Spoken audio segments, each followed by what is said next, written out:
Oui, quand Hassan il m'a appelé avant-hier, on était en consultation pour me demander d'essayer de remplacer Christophe. Personne ne peut remplacer Christophe. D'accord? Bien. Et donc, j'avais un patient en consultation. Et c'est ce patient-là dont je vais vous parler. OK? Allez. Alors, c'est une fillette, Selma, yak. Sarah, pardon. Sarah, je me rappelle de S en général. Ouais. Alors, 8 ans, deuxième de sa fratrie, admise en détresse respiratoire avec une altération de l'état général, qui, dont ses antécédents avaient fait une anémie il y a 2 ans, traitée par un traitement ferrique qui s'est bien passé. Dans son entourage, on ne retrouve pas de contagion tuberculeux, on ne retrouve pas de terrain atopique ni chez elle, ni dans sa fratrie, ni chez ses parents. Il a un frère jumeau qui est diagnostiqué diabétique depuis 2 ans. Et puis, c'est une enfant qui est parfaitement et correctement vaccinée. Et ça, on l'avait sur le carnet de santé. Sur le carnet de vaccination, comme tu dis, Rachida. Alors, 2 mois avant son admission, donc, il a commencé à faire un amaigrissement qui n'a pas été chiffré. Il a été progressif. Il a été anorexique. Il présentait une toux sèche, essentiellement matinale, mais toute la journée également. Installation par la suite d'une gêne respiratoire qui s'installait, qui s'aggravait progressivement, qui était à l'effort au début, puis après qui est devenue permanente. Il n'a jamais fait de fièvre pendant ces 3 mois et il n'avait jamais eu de sueur nocturne. Alors, à l'admission, l'enfant avait donc un amaigrissement chiffré à moins une déviation standard 0.5, une taille normale, une saturation quand même à 85 à l'air libre. Et l'enfant était chez elle. Alors, après le mise sous oxygène, on est monté à 92. Il y avait un murmure vésiculaire qui était bien perçu, pas de râle pulmonaire, pas de signe d'hypertension artérielle pulmonaire, et le reste était normal. Donc, au total, c'était quoi? C'était un enfant de 8 ans, admise pour une détresse respiratoire d'installation progressive, qui dure dans le temps, ça fait 3 mois, dont la saturation était de 85, contexte apéritique, et puis, donc, avec une protrusion sternale, ce qui, donc, pour moi, d'accord, et pour le docteur Msnawi, qui s'occupe de cette patient-là, qui a fait d'ailleurs le diagnostic, on a trouvé une protrusion sternale, donc ce qui veut dire que ça durait avant 3 mois. En 3 mois, on ne fait pas une déformation et on n'entame pas un hypocratisme digital. Donc, ça remontait à plus longtemps. Alors, qu'est-ce qu'on a évoqué? Bon, comme vous tous, on a évoqué un asthme, une séquelle d'infection pulmonaire, une pneumopathie à mycoplasme, une pneumopathie d'hypersensibilité, une tuberculose pulmonaire, une fibrose idiopathique, une hémosidérose, et tout le reste, les maladies cardiaques, et le tralala. Qu'est-ce qu'on a fait? Alors, on a fait, une radiographie pulmonaire. Voilà notre radiographie pulmonaire. C'est bon? On y reviendra. On ne va pas tricher. J'ai jamais triché de ma vie, encore moins aujourd'hui devant vous. Et je vous dirais que la patiente est venue avec un scanner. Sarah Hamzian, d'accord? D'accord? Et on a vu son scanner.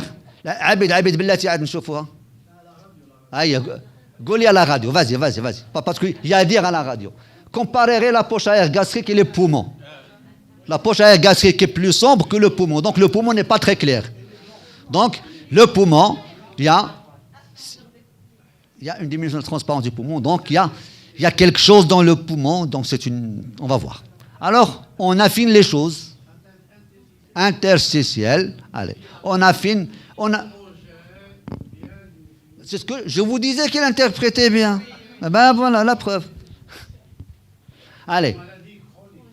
Voilà. Alors, le scanner. Je vais vous étonner avec les scanners du jour où Hassan m'a appelé au téléphone. Hein. Voilà le scanner. Voilà le scanner. Voilà le scanner. Voilà le scanner. Donc, d'habitude, je fais les coupes en descendant. Voilà les coupes frontales. Et voilà les coupes. Bon, alors, qu'est-ce qu'on a fait? Et voilà, on revient au poumon pour ceux qui n'avaient pas vu, parce que si vous m'aviez dit il n'y a rien, j'aurais passé et je vous aurais remontré le cliché.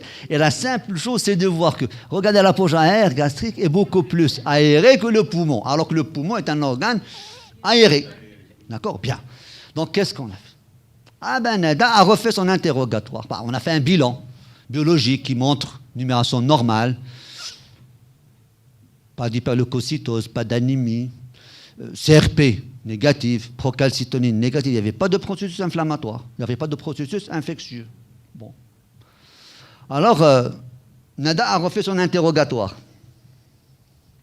Donc, on a demandé encore, on a insisté, parce que c'était l'interne qui a fait l'interrogatoire. Maintenant, c'est la jeune pneumologue qui a posé la question sur la tuberculose, l'entourage, le terrain allergique, les toxiques.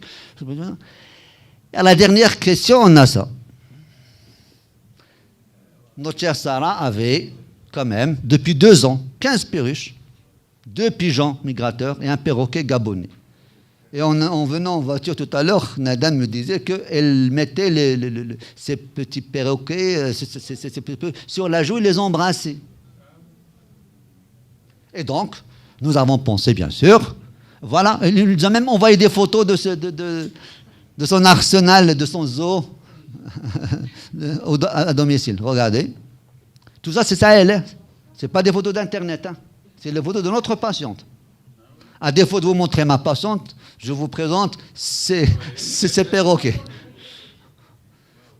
Voilà. Alors, bon, pour nous, c'était une pneumopathie d'hypersensibilité. Bien.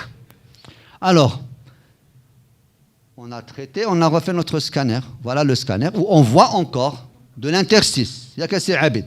Il y a encore de l'interstice, mais moins important que le précédent.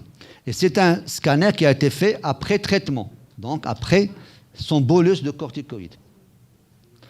Alors, bilan radiologique, je vous l'ai montré. Donc, on fait un lavage broncho-alvéolaire.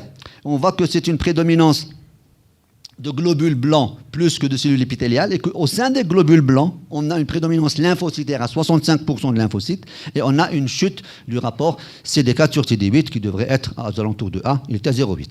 Alors, remaniement inflammatoire, bien sûr, pas de granulome tuberculeux, pas de signe de malignité, et donc une prédominance lymphocytaire qui nous oriente vers une pneumopathie d'hypersensibilité. Donc, comme vous le savez, on va revenir sur les mécanismes physiopathologiques de cette pathologie. Alors, la bronchoscopie avec ce syndrome inflammatoire, comme vous voyez donc en haut, à la bifurcation, bon, à la carène pratiquement, tout est rouge, tout est inflammé.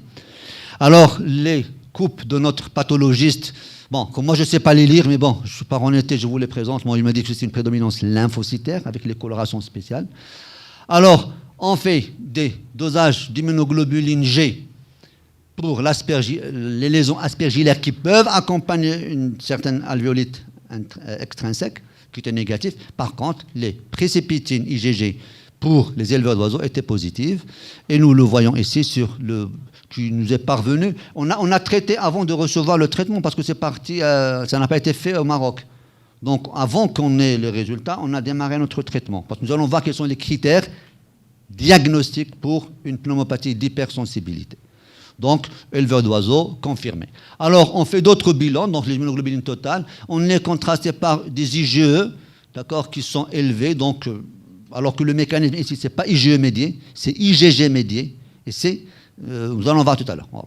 Alors, nous allons traiter par un bolus, donc on fait un bilan, on élimine d'autres diagnostics, BK négatif dans le lavage, quantiférant négatif, PCR et GèneXpert négatif, sérologie HIV négative, multiplex respiratoire, on a mis en évidence des germes de colonisation par Staphylococcus haemophilus. Alors, c'est des examens qu'on a réalisés avant d'entamer le traitement, et donc, un examen fondamental. Malheureusement, on a fait uniquement une exploration fonctionnelle respiratoire avec un syndrome restrictif très important. Regardez, bon, Rachida, je sais que tu connais très bien. Donc, cette courbe-là, on a l'impression que l'enfant ne souffle pas bien, mais lorsqu'on va voir sur les capacités, on ne prend que les volumes, on est pratiquement à 21% de la capacité vitale fonctionnelle. D'accord ? Un syndrome restrictif sévère, vraiment très sévère. Nous allons voir son évolution avec le temps.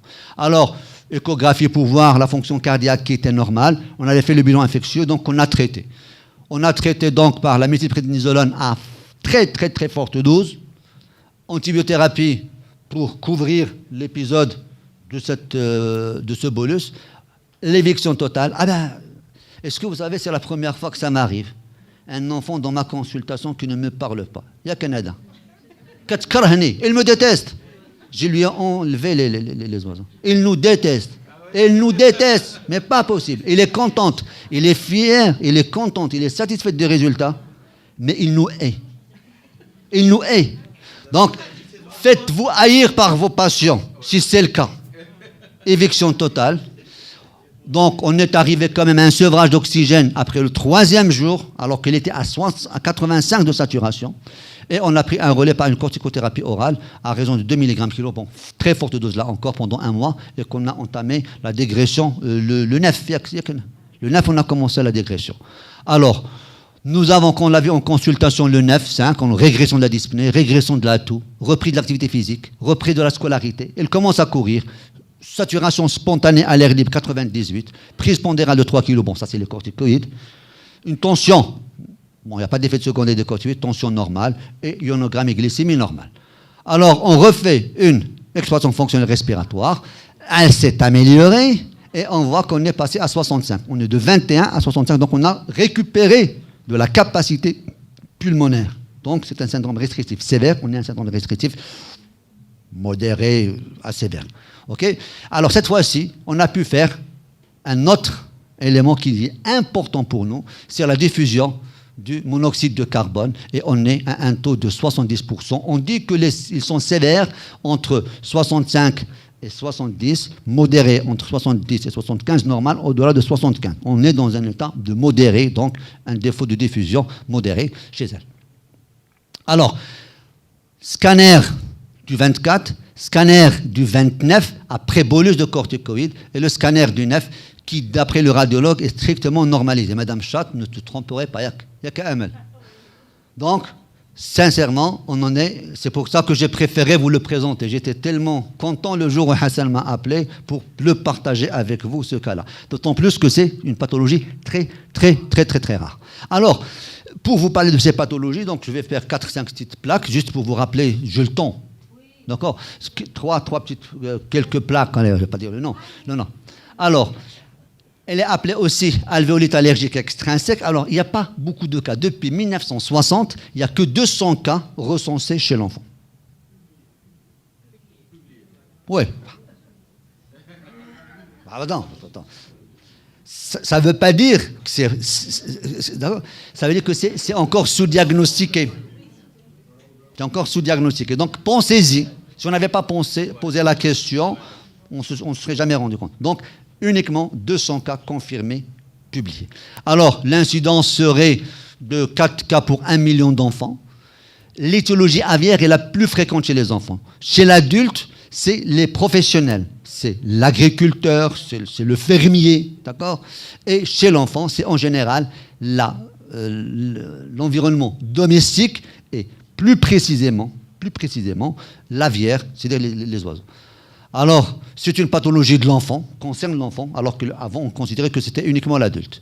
Alors, dans une revue générale de 190 cas dans la littérature, donc c'est la plus grande revue de littérature qui a été publiée à nos jours, nous avons, les étiologies sont en général les oiseaux chez l'enfant, d'accord ? Sur 121 cas, sur 190 d'origine aviaire chez l'enfant, donc retenez que c'est les oiseaux. Donc, posez la question, est-ce que vous avez des chats et des chiens ? Il faut rajouter, est-ce que vous avez des oiseaux ? On laissera tomber les tortues, mais bon, on rajoutera les oiseaux à nos chiens et à nos chats.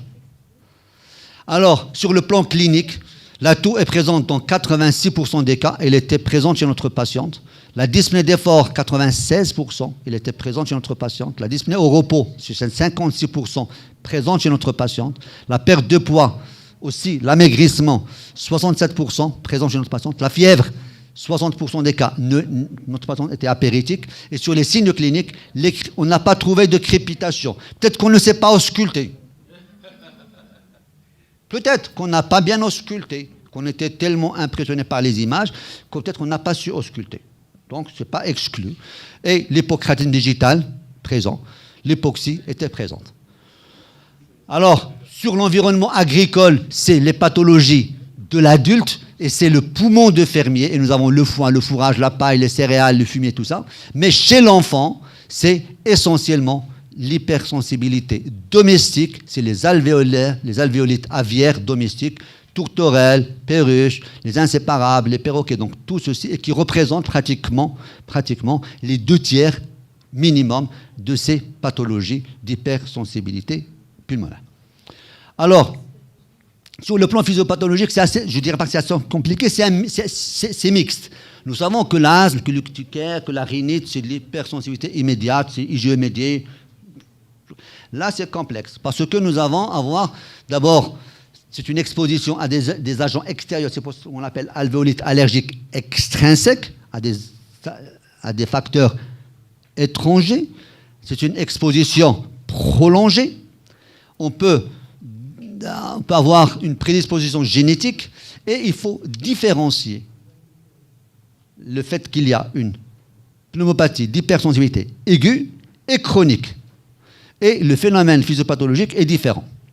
Alors, pour l'aigu, on a des titres élevés de précipitine. On l'a trouvé chez notre patient. C'est des IgG. Ce n'est pas des IgE. Donc, des IgG, en fait, c'est des anticorps qui vont se lier à des antigènes, formant ainsi des complexes humains. Donc, c'est le type 3. C'est l'hypersensibilité de type 3 qui va atteindre les bronchioles en phase initiale, à la première partie chronologique de la maladie. Par la suite, quand la maladie va durer, cette exposition va faire appel à des lymphocytes. Donc une sollicitation lymphocytaire, et on va tomber dans une sorte d'hypersensibilité à médiation cellulaire, c'est le type 4. Et en fait, dans la pneumopathie d'hypersensibilité, c'est un double mécanisme. Type 3 de Coombs et type 4 de Coombs, qui sont tous les deux associés. Alors, c'est ce que vous voyez ici, donc on va se répéter. Alors, on a fait une étude de la bibliographie, on a retrouvé les critères diagnostiques. Je vous ai dit qu'on a donné des bolus avant qu'on fasse les précipitines, qui pour nous ne sont pas obligatoires pour le diagnostic. Alors, les 5 critères majeurs, il faut avoir les 4 premiers sont déjà suffisants. C'est des symptômes respiratoires compatibles, donc des signes, toux, dyspnée, crépitant, dyspnée d'effort, ainsi de suite. Et une preuve d'exposition antigénique retenue soit à l'interrogatoire, soit les parents vont vous le dire, soit par la présence de précipitines si vous les trouvez sur le sang, soit par des prélèvements au niveau de l'environnement de l'enfant. L'alvéolite lymphocytaire au lavage broncho-alvéolaire, la diminution de la diffusion du monoxyde de carbone, et enfin une imagerie compatible. Donc, 4 de ces critères peuvent vous faire le diagnostic. Alors, pas de traitement il n'y a pas de série qui a été randomisée, mais la plupart des gens, d'abord l'éviction de l'allergène, c'est fondamental, et après une corticothérapie intraveineuse par bolus, c'est ce que nous avons préconisé, c'est 10 à 30 mg, nous avons préconisé 30 mg chez notre patient, donc la plus forte dose qu'on puisse donner de corticothérapie, donc qui va être définie par le degré de gravité de la pathologie. Corticothérapie de suite après le relais, donc ce qui a été préconisé chez notre patient, donc une corticothérapie à 0,5, 1, voire même 2 mg par kilo et par jour pendant 3 à 6 mois. La plupart des auteurs préconisent 3 mois avec la réduction. Certaines formes, on va dire, rebelles, on peut arriver à l'utilisation d'immunosuppresseurs, azatioprine, l'hydroxychloroquine ou autre. Je pense qu'on a terminé. Merci. Donc j'ai partagé ça avec vous parce qu'on l'a vécu cette semaine.